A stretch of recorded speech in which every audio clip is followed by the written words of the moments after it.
nice to see so many people. Thank you for joining, especially the people in Europe. I love that. That's a commitment. I am Suzanne Darmery. I am Chief Marketing Officer of the agency. I've been both agency side and client side and worked. All right. This is how Do I've crossed paths your with so best today. many Take your people. time. Check your work, okay? MF, can you go on mute? Okay, go ahead, Suzanne. Sorry. Awesome. So, and I run a boutique agency called The Agency. Our brand purpose is twofold. One is we help people turn into brands, and that could be anything from, real estate agents to rappers to artists. And then we also help small to medium businesses, particularly in the Fairfield and Westchester area, turn into larger, more world-class brands. So that's what's been keeping me busy. Awesome. So who has a question or tip or tactic or strategy they've been working on that either it's been SaaS or AI driven that they're trying to figure out, or they did and it was awesome, or it did and it didn't work out. You're like, I need help. I need trying to figure out a solution. Does anybody want to raise their hand on the Zoom? Raise your hand. Chuck.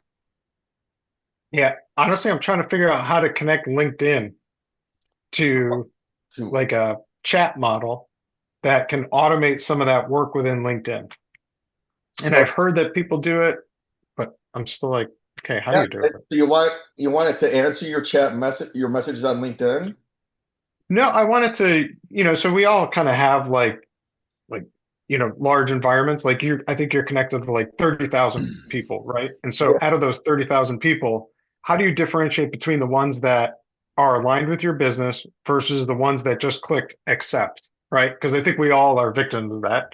You get a connection request, you hit accept, and then you're Yeah. like, okay, well, now how do we align these?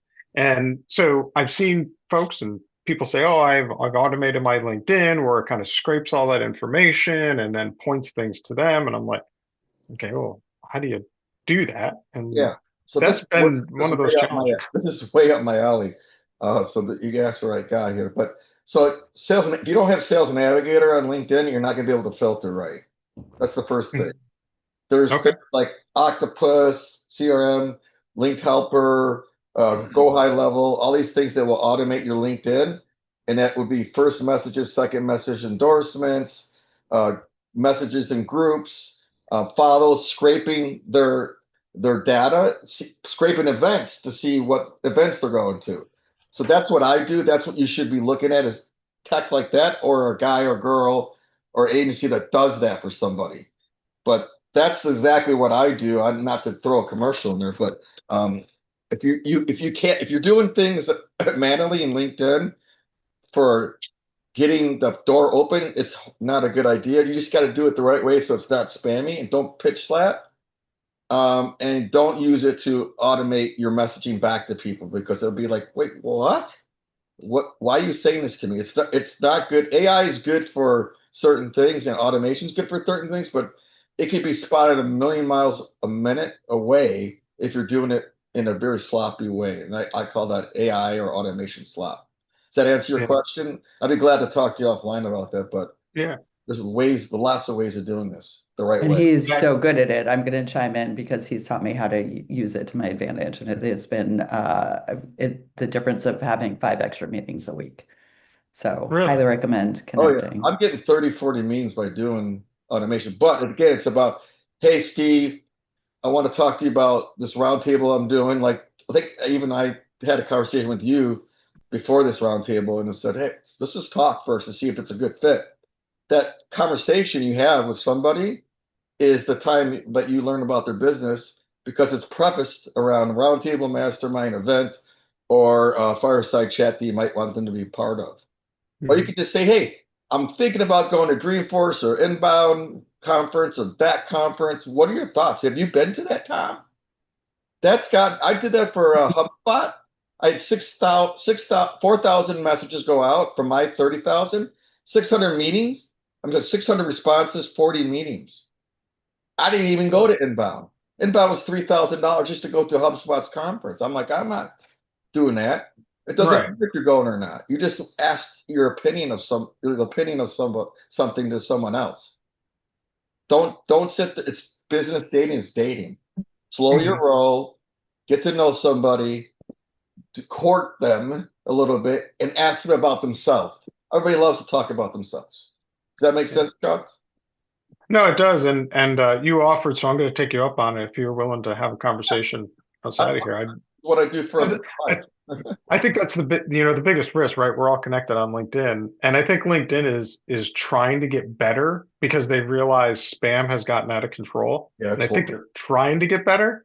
And so that's like also a big risk, right? Is you don't want to do something that automates things, which then flags it within LinkedIn, which then cause. So it's kind of this balance of, you know, not being a huge technology person. Like, how do you do that without putting yourself in a situation well, it's or like the business in a it's situation? like hiring someone to fix something, right? You know, you maybe could do this, but if you watch YouTube, Yeah. but do you really want to? Do you really want to spend 4 hours to figure it out, and then it breaks something? Now you have more problems. Like I should have just hired someone that's expertise in this. Yeah, That's how I exactly. look. That's how I look at things. Um, I'm gonna not do everything. I'm not gonna cut my grass. I don't enjoy it, and I'm gonna hire someone to do it because I know I could make a lot more money talking to people than doing labor for me. I don't enjoy it. There's people that spend the whole day on Saturday and they're manicuring the lawn with a tweezer. Good for them. Bill, go ahead.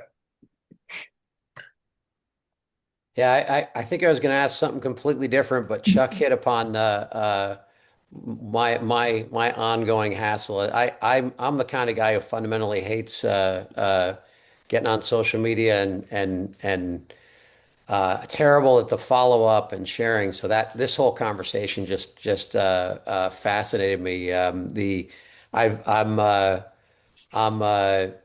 starting to use Go High Level more and was talking with another consultant that I work with about um, can you use it to help organize your communications on LinkedIn? And he warned that you post something from Go High Level that it's going to get downrated by the algorithm, that like it can tell the difference between it coming from there and coming from me. I'm curious if that's what you've seen, and I'm really interested in automating what should be automated, but still keep it human. So this is a topic that I would love Yeah. to talk more about. Go high level in Octopus and Copilot. A lot of them are doing automation from a central server, where the one that I use is I use it from different computers and I have different IP addresses.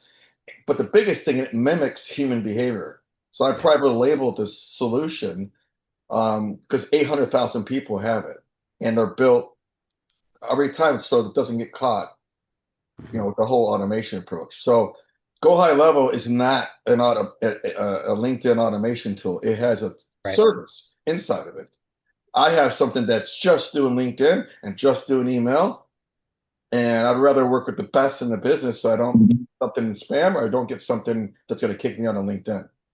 So right, and then so that's important. And then for LinkedIn post, which I do now too, I use Blaze.ai. And I learned from Blaze.ai. I learned it from someone on here on this roundtable. I'm like, I'm trying to post things. I don't enjoy posting things. I'm more of a one-to-one guy, but I want to have content out there constantly going. For $650, I'm not getting, any type of, I don't even resell this yet, but I could post to 6 different social sites plus my WordPress, and it produces all the content. It's pretty good. It's not awesome. It looks a little bit AI-ish, but I still want to do that and post my own one-to-one, but I want to have a cadence of it, and that's what I use Blaze for. I use Copilot through Claude to connect all this other stuff like email, LinkedIn roundtables, and CRMs and HubSpot to keep me organized and also do some automation. So it's just knowing someone that you can trust and then a tech that you can trust. And do you want to learn it yourself? Which I do because I sell it. But does everybody here want to do that and go, I'm this, but I'm trying to spend all my time doing that. And so I'm not really doing what I'm supposed to be doing.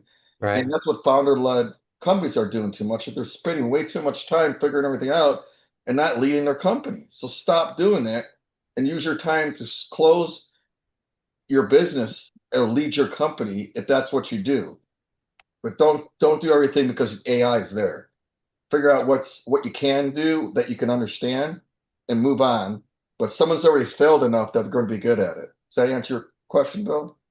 Yeah. I mean, honestly, it's very much like how I pitch my services to others, but I don't like doing social media. It's the part I want to automate away. Yeah. And so I just want to make sure I stay human. So it's like you said that there's stuff you automate and there's stuff that you do firsthand. So that Yeah. maybe I need to talk to you more. Yeah. Blaze.ai. I mean, I just upload all my stuff. It's kind of like a digital twin, which I also have a digital twin of myself through Alpha. I think it's Alpha. No, it's not Alpha. It's called Delphi.ai. And just you upload everything that you've done and all your videos and all your interviews and all your content and all your website. It pulls all that from your digital brain to answer questions or post content. Again, with the whole posting content, I don't want to do that. It's very time consuming, and I don't get 800 people liking my messages. I do better one-on-one, so I wouldn't want to spend time on that stuff.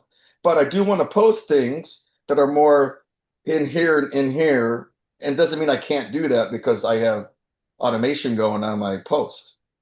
And so I would do everything you can that makes sense, but don't learn everything that now you're focusing on building your brand the whole time and not actually closing business. Because Right. I've done that. I was meeting with so many people every single day that were just never going to buy my service, but they wanted to pick my brain. Great, but I still need to make revenue, guys. So do you. So be specific, but also be cognizant that your time is very valuable, just like theirs. The best question, I want everybody to think about this. What is the best question you use when you get on a discovery call? Mine is, "Hey, Bill, thanks for booking time. What grabbed your attention to actually want to talk to me today?" So instead of saying, "Tell me what you do, Bill. I would love to figure out what you do. Maybe there's some ways to work together." Very generic. "Bill, thanks for booking time. I'm just curious, kind of what grabbed your attention? What brought you to the table today to book me?" Because that way you just shut up. I shut up and I listen. And Yeah. again, if you talk all the time in your calls, then you're not listening and you're not learning. Right. So, David, Yeah, so speaking of questions, I had a question on questions. So I'm building I provide sales enablement services. So building all the sales collateral, playbooks, training, development map for sales teams. And I'm building an outreach campaign, and I'm curious, a mid-tier company, so somebody in the 20 to $50 million range, what would a sales leader or CEO or some person put into chat or Copilot asking about sales enablement? What type of questions would they ask? Because I want to build some content that's picking up on that questions and directing it towards me. Did anybody have any thoughts or resources to go to for that? so a sales enablement, you want to target sales enablement people, so you want to figure out what questions to ask AI to explain Yeah, that kind again? of. So these are companies that would not have a sales enablement person. They just have a sales leader. They might have a marketing person or two Okay. running campaigns, but they need somebody to take some of that stuff off or take it on to increase the performance. So I'm curious, what would a sales leader put into chat to ask that Definitely question? some sales enablement societies out there and Yeah. some revenue, and then like companies like organizations like Pavilion and the Revenue Society and all that stuff. But Yeah. I'm gonna throw it out. I know people have their hands raised, but who can answer that question? Who wants to kind of add some I can give it a go okay. very briefly to start with, if you like. Go ahead, Roger. Thanks, Roger. I'm working with one of my clients at the moment, and they're building the sales team. So I'm fractional sort of CRO, Chief Growth Officer. And the first question I'm asking is, how am I going to they're going to hire their first salesperson quite soon, an SDR, and I'm trying to put together an onboarding program and process that will include sales enablement and training and things like that. So I'm going to work with like the commercial team and the CEO to sort of list all this stuff out and look at a reasonable onboarding program. So at the moment, I'm doing it myself. So, but I will go out to, He's asking what the prompt. yeah, exactly. I was just about to answer that. I'm sorry. Go ahead. So yeah, so my prompt, I mean, I've done the searches, and my prompt would be sales training courses. right? Number one, sales training courses for an early stage SDR stroke BDM. What are the best ones? What are the recommendations for sales training? What's the recommendation for an onboarding program? It's all that kind of stuff, qualification methodologies, best sales methodologies, structured sales training, those sorts of things. I actually ask the AI, what's the best question to ask you based on what I'm trying to figure out? Instead of Yeah. trying to figure out what the prompt is, I ask Mm. them to help me with the prompt. And that's the best way of doing it. And talk to like a 2-year-old, like I'm really trying to figure this out. Like I need to know emotionally, like when I write an email, give me an emotional energy email that says this, that tells me that I'm a good choice for this using a challenger customer approach as well. Make sure you list this out and have next steps and that I have a SOW attached in the message. I use my note taker, which is Fireflies, after every call I do and say, I need to follow up with this person, but I don't want to spend 2 hours trying to write a nice email that sounds intelligent because I'm not very good at that. I'm just more like, let's go, let's go, let's go, full throttle, full out. So use your AI, especially the note takers when you do this. But when you're trying to get a prompt going and you don't know what the prompt is, ask the AI how is the best way of asking this to you, and then use 2 or 3 different ones. I like Gemini, Claude, and Chat is what I use. Baxter. Thanks. Can I Yes. say one other thing? Yeah, It sure. really depends on your organization's objectives, right? Like if I'm building a CRM, I want to know what are my business objectives? Are we looking at organic growth? Are we looking at new business? Are we looking at profitability? Are we looking at pipeline? Are we having sales quotas? How long is our sales cycle taking to close? Those are types of things that I would be kind of putting in as metrics and KPIs that you can measure against. Yeah, and then I always kind of copy someone's LinkedIn profile and say, I'm going to be pitching this or conversation to that person. How is the best way of looking at it? Because there's people by different ways, right? And you can also look at profiles and go, what kind of personality is this too? Because you don't want to have a playbook that say, here's how you sell this based on their title. Doesn't matter what you think how they buy. It matters how their personality is and how they buy. And there's things like I have a company that's called GTM Heroes that I represent, and that's what they do. They look at the disc profiles, and they connect like 16 different ways of looking at who you're selling to. Baxter, go ahead. I know you've been waiting. Yeah, no worries. Thank you. This question might be primarily for Suzanne, but anyone that's been on both sides, client side as well as the agency side or the buyer side, I wanted to dig deeper into that thought process, that tension of you're getting pitched all day from all different types of people that do very similar work. You're looking for distinctions.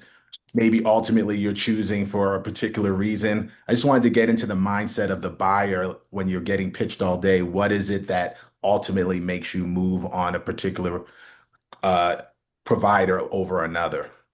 That's a great question. I think that there are two different answers. One, the advertising side, obviously the client is external. So there are different internal levels, plus you have external brand side, marketing side, which a few people on this call I see are. It's easier because it becomes from an internal. So approval isn't easier. And you also have to take factors in. Is it a B2B, target? Is it B2C? Is it a B2B2C? Like, where is the target, where that lays? But I think obviously at the end of the day, it's a matter of researching and conversations like this where we can share our information, what we've learned with others. And I think a lot of people, like I've learned stuff, Michael's obviously learned stuff from being here and having this mind share with these leaders. So does that answer your question? Yeah, but more specifically, when you said and you mentioned the B2B part, which feels very different than B2C, at least that's been my experience. They're looking at the social proof in a certain amount Right. differently, and if you have a name like a McKinsey or something like that, it's easy to sell consultancy. But for a small independent one like myself, breaking through the noise and getting to that level to have those conversations, it's a difficult hurdle to jump over. And I'm just trying to figure out ways by understanding human behavior side on the buyer side. Yeah, let's set up time because you and Okay. I could spend an hour or two talking about Okay. that. Okay, It's, great. I I'll mean, it's reach out. very interesting when you get to the buyer side because that's, we think of our view as how do we sell to the buyer? The buyer's view is very different than ours. So the perspective is different. I could have hours of conversation, and Yasmin, I think, could too, because she's been both as well. So we have a few people here who have flipped agency to brand. Okay, Actually, great. I'll reach out. if I Thank could you. have one little thing from my experience being on the buying side of this, that sometimes it's been very random that I have a free moment where my mind is not moving on to the next 5 meetings I have the rest of the day, and that just happens to be the moment. So the way I translate that when I'm on the other side is to say that that consistency of outreach and follow up makes you that much more likely to put it out there at the moment when they come up for air and actually have the mental space to take it in. But I can't tell you how many times the person I reached out to just happened to be the one who had sent me the email that day, and that's somewhat it that can make me unhappy as much as give me insight because it is a little bit random. Thank you. Yeah, I could jump in on that as well. Hi guys, Crystal. So I spent 12 years on the media agency side before I switched to the brand side.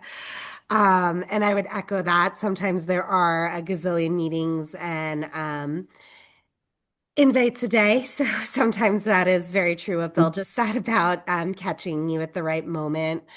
But I know you were asking more from like a consultancy basis, but from an evaluating platforms basis and products, I would say that, especially in the digital media landscape, I mean, a lot of times there are a lot of different providers that can do similar things. So I think where possible and when the use case exists, showing the strategic uniqueness, not just like the price efficiency differential, but like how your product is actually differentiated and could help, right? From a media mix standpoint, from a content standpoint, et cetera, to address the business challenges that a brand might have in a given year, in a given quarter. That definitely helps from the buy side in making the cases to why. And sometimes when, it's not 100% unique, but, that human element of having the relationship where two things are created semi-equal, where one might win, beyond kind of holds co-commitments and reasons why other things win. But that always helps as well. Let's go to Pete. Hey there. Good morning, everyone. This is my first call with you guys. Hello to everyone. And I almost didn't make it. I have a customer who was getting nervous about their book launch, and I almost had to pull out of this, but I'm glad to be here. We all spend a lot of time on LinkedIn, I know, and I just want to caution people about these tools is that you can get banned from LinkedIn. They're super, super sensitive to that. And someone else in the chat said they had been banned for a couple of days. They give you a couple of warnings and then they pull the plug from you. So if Michael knows a secret, definitely reach out to him. My own experience is that if you get Sales Navigator, I've been told that they're a little bit more accepting to you, because they understand that's going on. I use Dripify. It warms up. So any tool you use should really scrutinize if they're LinkedIn safe. What they do, that warm up period is really important. So I would say 5 more, likes per week, and it really goes like that. If you look at slowly. Dripify or these other platforms, a lot of them are web-based, Chrome-based, or add-ons. You got to be careful. Like LinkedIn has AI that looks at all this stuff now. So if it looks like a human behavior and you're not loading it onto as an extension, you're much more safer. This is why I use what I use. Yeah. But Dripify and all these other ones are decent platforms. It's all coming out of one server a lot of time, or you're using a proxy server, which is then gets notified that that's a proxy versus a real computer. So the workaround for me, Michael, is that so this is just to reach out for contacts. As soon as the invitation is accepted, I jump in. So it's human as soon as that automation is done. So I take over the conversation. I don't allow it to do the conversation because— Oh, no, you should never do that. But I'm just saying even that, can get you in trouble if you get Okay. people going like, this guy's spamming me with the first message. So people will go too far too fast, and then they'll do the same motions every single day. That's a telltale sign of AI. So you gotta have a solution that mixes in, hey, I'm doing likes, I'm doing comments, I'm doing invites, I'm sending emails, I'm opening things to also endorse. I've been doing these endorsements, like I'm endorsing someone's CRM skill. And I didn't like doing that because I thought it was kind of, Yeah. What do you know about their skills, though? That's a question they're probably asking. It does yeah, seem a but you little know creepy. what? It opens the door. They're like, hey, they're like, thanks. And they probably just click the button. I'm like, hey, no problem. By the way, I'm doing a podcast. I think you might be a good fit. So for me, if it works, I'm not going to question it. I wasn't a big fan of it, but it works. But that's not my main thing. You got to, anything in life, you go too far left, too far right, Yeah, too for far sure. working out and not working on yourself, working on your mind. I mean, there's everything in life has to be moderation.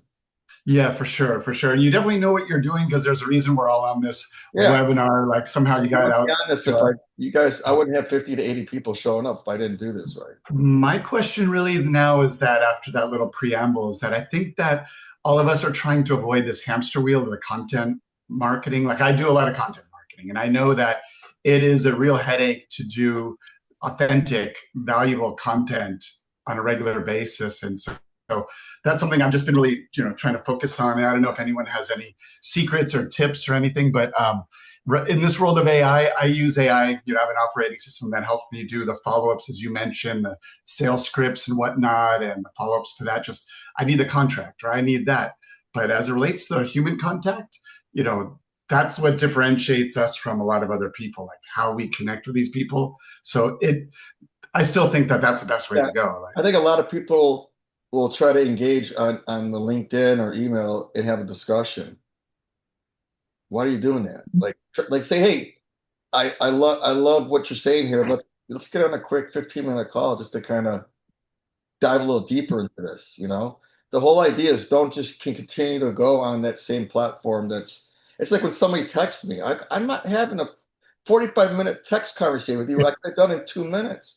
And it's Yeah, a little bit of a generation thing. I'm 55. I mean, I'm not gonna sit there and ask you how your day is all day long. And it's just, right. again, goes back to like business dating is dating. So think about, how do you get to know someone really? You talk to them. Like me and Suzanne have gotten a really good reputation with each other just from talking face to face on video. We've never met yet, but I trust her, she trusts me, right? That's what kind of helps. Yeah, great. Well, Who else? thank you. Thanks for the invite. No worries, Pete. Appreciate it. Who else wants to chime in here? I'm not calling somebody if I don't, if someone doesn't raise their hand that hasn't talked. I'm gonna call on Yasmin. Hi, Michael. Any Hi. specific question you have, or?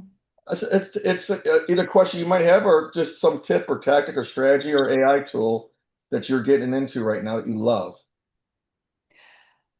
Um, I think like any marketer out there, I do love cloud.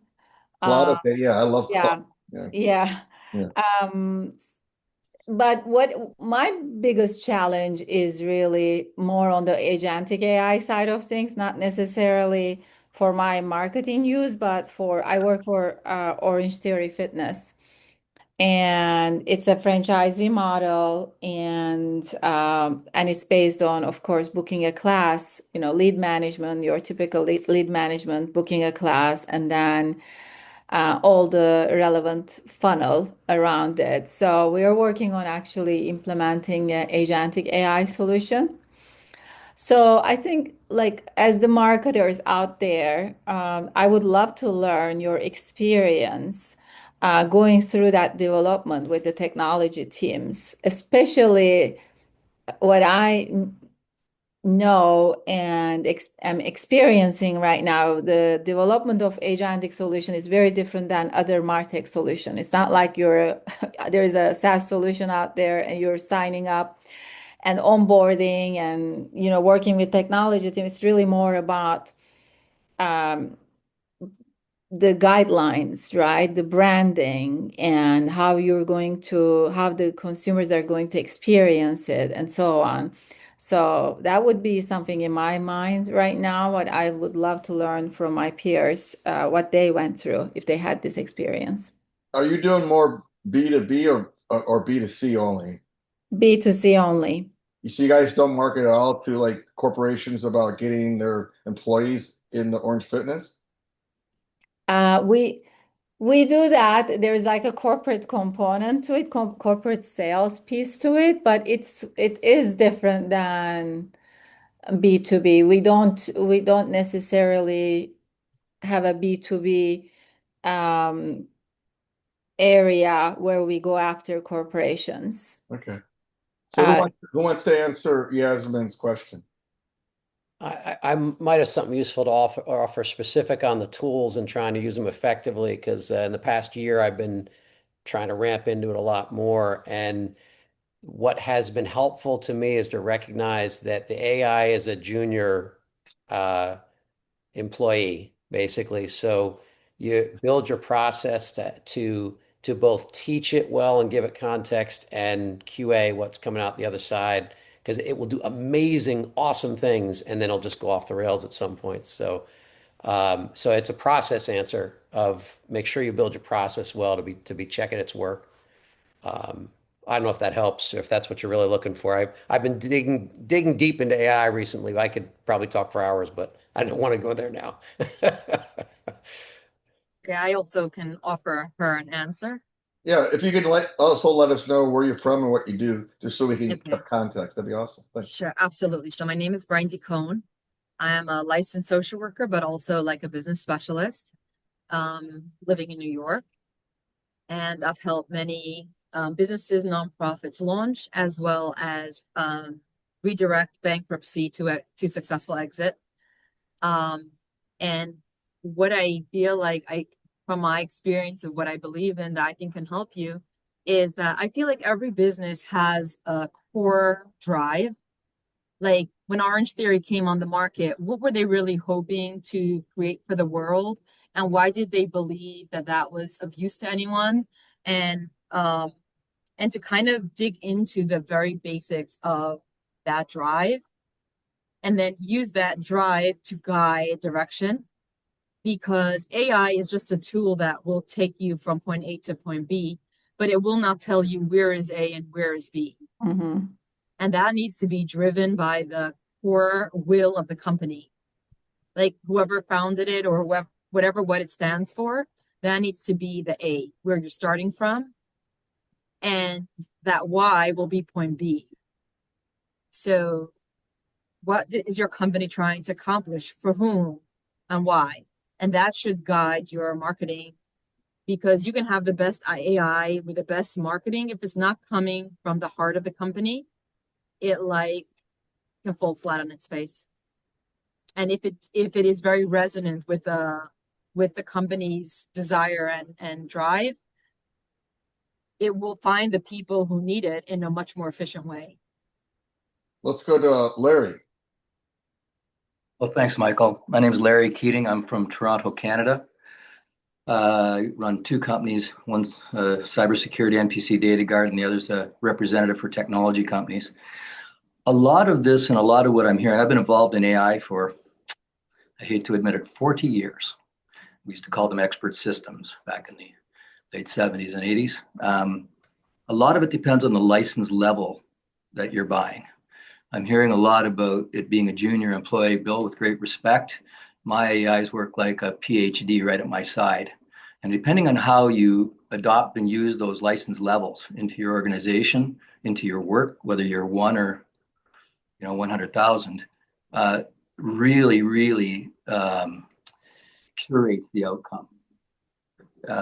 When you're using a high level integrated system that's using RAG and a bunch of other tools to get out, it almost becomes a truth engine and reduces a lot of hallucination. So be very careful about what level you're engaging AI at in licensing. Free is good. I mean, it's probably unprecedented in technology release, the amount of value we can get out of the free tools currently available.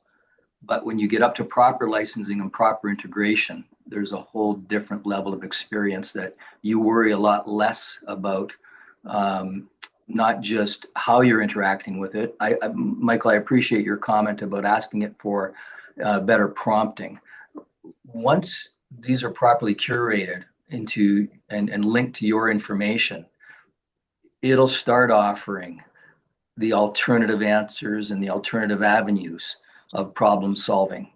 I can be in mine, and I sometimes forget which company I'm asking the question for, but now my AI engines will come back and say, is this for Keating or is it for NPC? Because I think it's for NPC.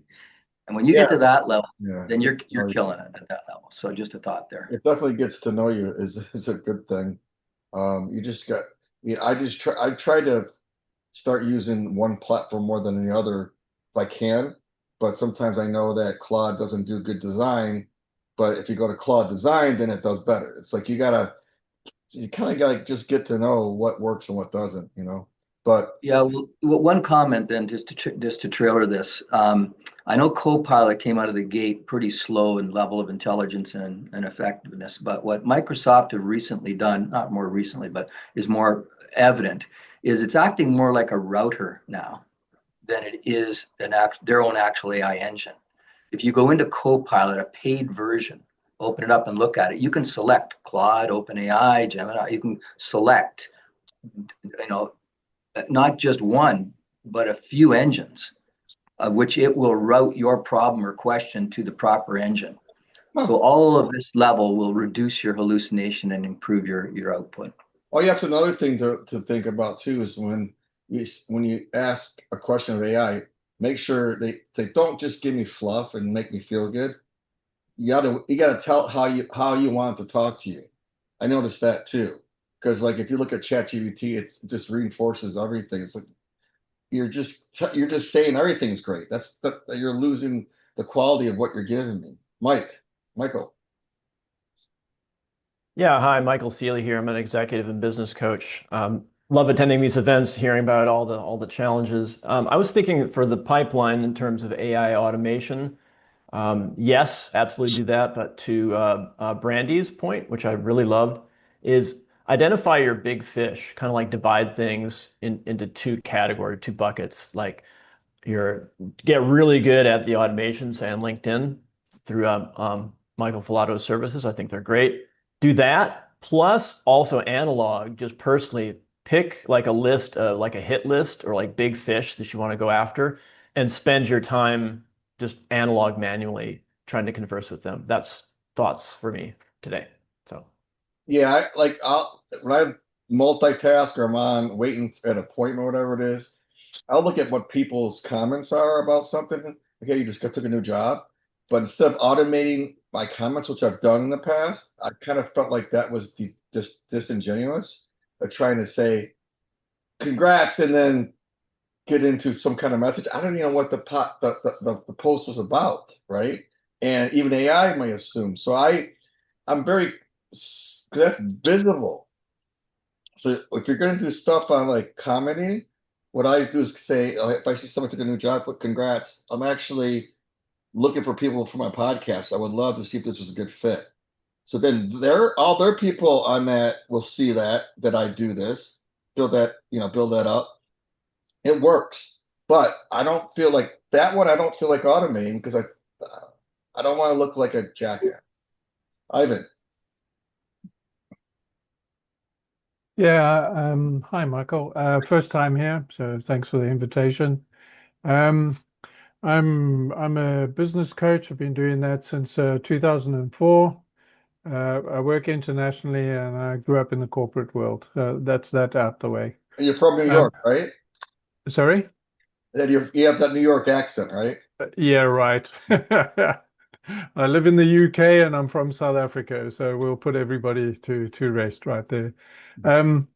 What I do, there's a couple of things just to raise a point here, really.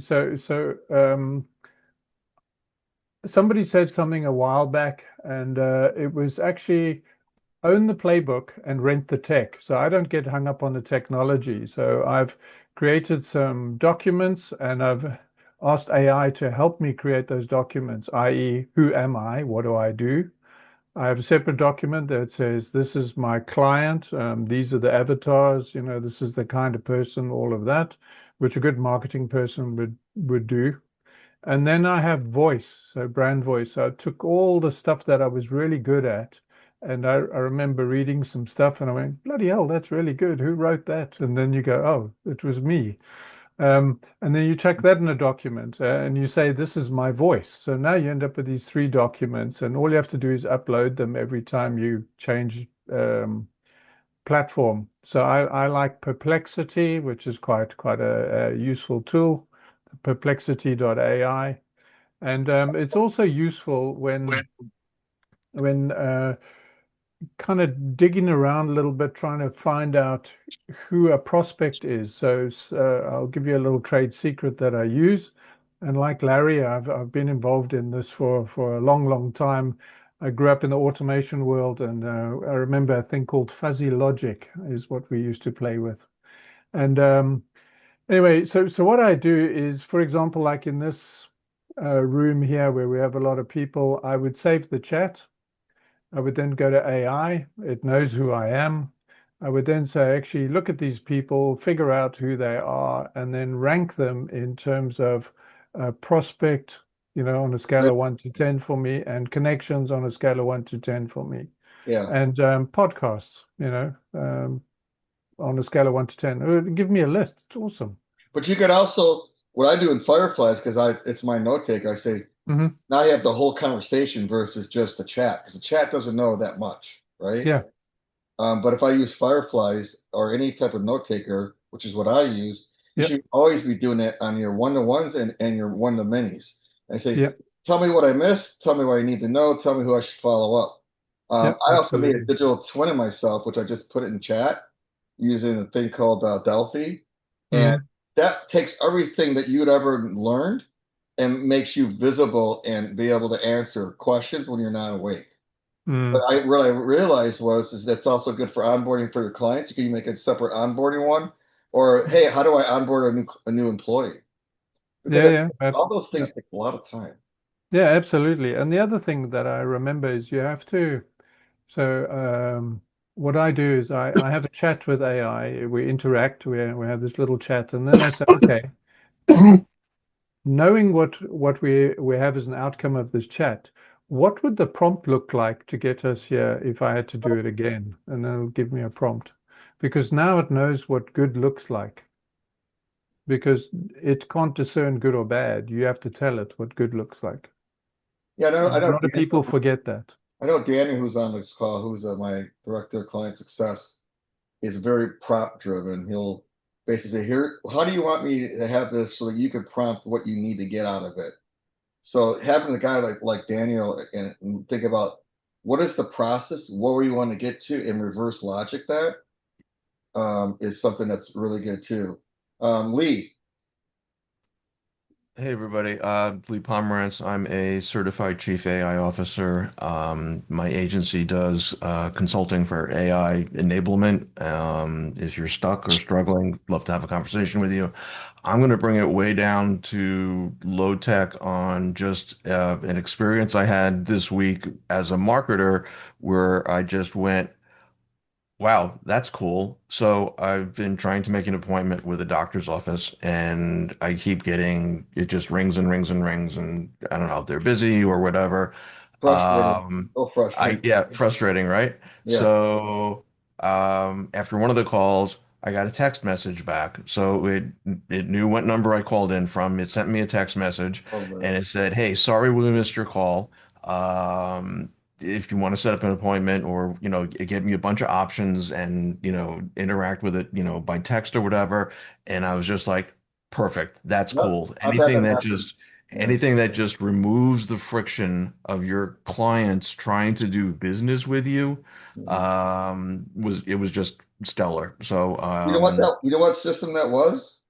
no, I don't. And there's lots of them out there, and Yeah. they're, plumbers and electrician, there's a lot of, people in the Those service industry. Those solopreneurs need that because you can't Yes. be AWOL for 8 hours a day and then you reach back. Like I've been trying to get on my boat mechanic for 2 days. I want to kill him, but you got to have something like what you're saying. And I had that happen to me a couple times and they're like texting back and I'm like, perfect. Yeah. Make it simple. Yeah, exactly. So just low key, you know, make it easy, as I said, remove the friction and make it easier for people to connect with you, meet them where they are. So that's my 2 cents today. Thanks for coming back, Lee. We got about 5 more minutes before I have to close this up. I got a quick question, Michael. It's back to Yasmin. I have not used Zoom in forever, and I could not find the hand thing. It's been driving me crazy for the last past like 10 minutes. So, It's um, it's right in the bottom, or right by share or react. There's a raise hand button. It's like this. But if you're on the web version of Zoom, I don't know. yeah, yeah, I don't know where it's at, but Yasmin brought something up about brand colors, and I wanted to go back to that, and I wanted to have her go a little deeper into that question. Yeah, I don't remember once you restate or have one of you guys, one of you ladies restate that the brand color. Brand voice. So like how I think as you develop an agentic solution, right, you want to make sure that the solution has your brand voice. So so you build the constitution around your brand guidelines and so on. So I'm learning this as I build. I mean, I've been very familiar with AI, machine learning all my career, but agentic AI is a different world. Right. It's really training, right? Going back to preparing the constitution and all the guidelines, all the rules around it, what the agent can do and what it cannot do. It also needs to be very authentic to the brand. Okay. It's not only about brand colors or, responding based on the brand OS, but also needs to be authentic to the brand. So in this machine world, I was just curious, like how, first of all, the technical execution is very different than other MarTech solution implementation. So how everyone is working towards that. And then the other piece, how do they make sure that um, it's not a tech solution, it's a marketing's baby as well, because it is a reflection extension of the brand. Okay, no, I wanted to verify the brand part if it was like the visual aspects or the tone aspects. So that's what I was Oh, trying. And Just the tone. Okay. what do you do, Lulu? Well, I work a lot more with the visual part because I work a lot with the design. So we have a lot of our stuff when we're working with UDS with the Universal Design Systems. So it's kind of like those are working off of repos. So how to work fully off of repos.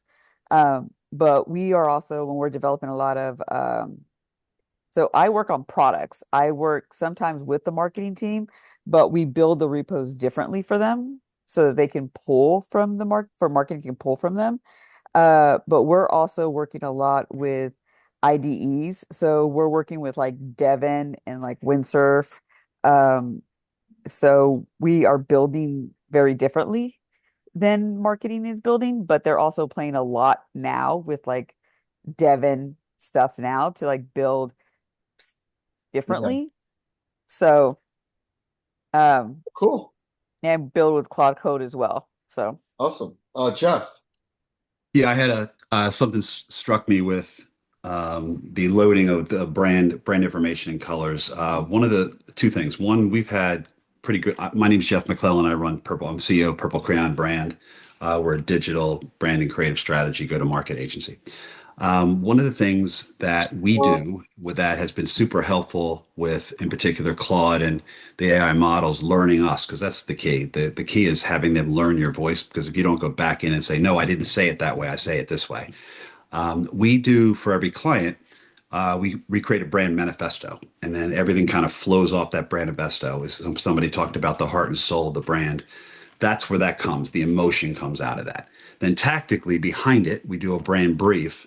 And within the brand brief, we'll put things like their guidelines and things like that. And it kind of learns that.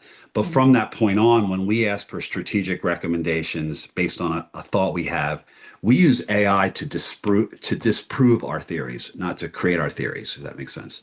And then the other thing that it has been very helpful for us is we have a large retailer called Boscov's, a big retailer in the Northeast, kind of like a baby Kohl's. But somehow or another, we stumbled into the medical tech world and medical device world and breast cancer and oncology, which is unbelievably working on something that really matters. But in dealing with that side of the world and new business, after this one client we did some great work for that we got attention for, we're then talking to other clients and want to expand it.